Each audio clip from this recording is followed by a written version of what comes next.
কেমন ছিল 2024-এর আপনার জার্নিটা?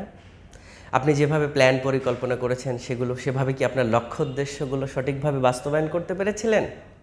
হয়তো কোনোটা থেকে পিছিয়ে আছেন, কোনোটা সেই কাজের মধ্যে আছেন এবং কোনোটা ওভারকাম করে গেছেন, অর্থাৎ আপনি যে লক্ষ্য উদ্দেশ্য ঠিক করেছেন সেটাকে অ্যাচিভ করেছেন।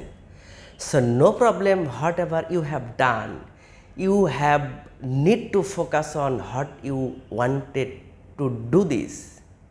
সো আপনি কি করতে চান, কি করবেন সেটা নিয়ে আপনাকে এগিয়ে যেতে হবে, সেই পরিকল্পনা মাফিক আপনাকে কাজ করতে হবে।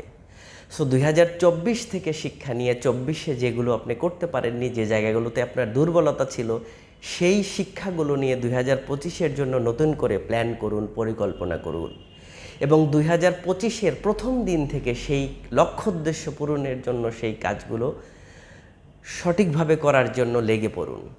অ্যান্ড বি কনফিডেন্ট কি